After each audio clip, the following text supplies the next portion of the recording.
JP Morgan is growing in Florida and Texas, states that like business. Daimon says, he says the following about recession, and some people that were not part of these two states were not happy. Play this clip. What are you worried about? Great to be here, by the way, so thank you. The thing I worry the most about, if you go, is Ukraine. It's oil, gas, so the leadership of the world, and our relationship with China. I mean, that is much more serious than the economic vibrations we all have to deal with on a day-to-day basis. On the Ukraine question that we talked about a lot, obviously. I feel like it's so loud. I don't know what just happened with that clip. If you can. Because it's live and like everybody. Jamie Daimon yelling at that reporter? No, he wasn't. They're just by the way, up all the audio room. There's a 30-second clip of him saying that. You have the longer one. There's a short of him saying that he's talking about it. While you're looking for that, I'll just read the article here.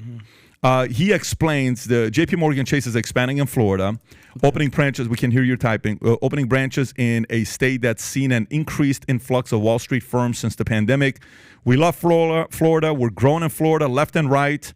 Jamie Daimon says in an interview in Miami, it's part of a broader move that's seen firms like Ken Griffin, Citadel move headquarters from Chicago to Miami last year, as well as ARC Investment Management's Kathy Wood relocate to St. Petersburg, Florida. Florida and Texas are states that like business. They want you to come. They want you to come. We now have more employees in Texas than in New York State. It shouldn't have been that way, but Texas loves you being there, okay? Texas loves you being there. How long is that? This is 57 seconds. It's pretty much what he's saying. It's the same thing I just read. Play the clip so some audience can see this. Poor countries, and it's roiling trade relationships between America, China, and the rest of the world. So this is probably the most serious geopolitical thing we've... No, it's playing the other one, Rob. It's I don't know what's going on. Your computer's out of whack right now. Yeah. It's not playing ball. Don't worry about it. Okay, Tom, what are your thoughts about what Jamie's talking about, Florida and Texas? Jamie is saying out loud what everybody's been watching for the last 10 years, that people are moving here. And now what Jamie is saying, here's what he's doing. He's speaking in code. He's also speaking to the governor of New York. You want me to stay here, you need to start playing lies. So there's a little... You know what I mean, Pat? When you say something to somebody and you leave somebody out, the person that's left out gets the message. But he's also stating the obvious, saying, hey, these states want us to be here. The climate's good. Things are good for business. And it shouldn't have to be that way. But Texas loves you being there, with the emphasis on loves you being there. They feel welcome. And he says, and we're growing in Florida. Yeah, so it's where he's getting growth. So... It's I think he's saying, treat me well and I'll show up. That's it. So treat me well and I'll show up. I'll say one thing about Florida, being born and raised in Miami. I remember in the 80s and 90s where I was like the weird cousin that lived in Miami.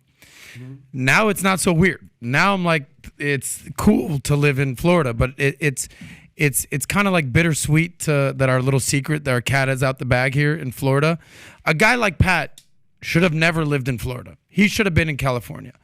That's where his family's from. But at some point, you're going to push someone out who says, like, if I just do this and this and this, we've done this all the time.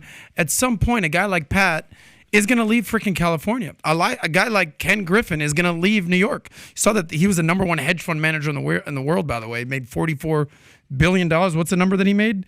Some ridiculous number. $4.5 billion. $4.5 with his firm. He himself, yeah. Some ridiculous I think number. he left Chicago, by the way, not New York. Okay, sorry, but again, but same. All these guys, are basically moving to Florida. But what the leadership in Florida that we've seen, whether it's DeSantis, whether it's Mayor Suarez down in Miami, hedge funds are coming, big tech's coming, the crypto world has moved here. It's a very good climate to be in, literally and figuratively, for business and for lifestyle. And I think the cat's out the bag of what's going on in South Florida and Florida overall. So if you like this clip and you want to watch another one, click right here. And if you want to watch the entire podcast, click right here.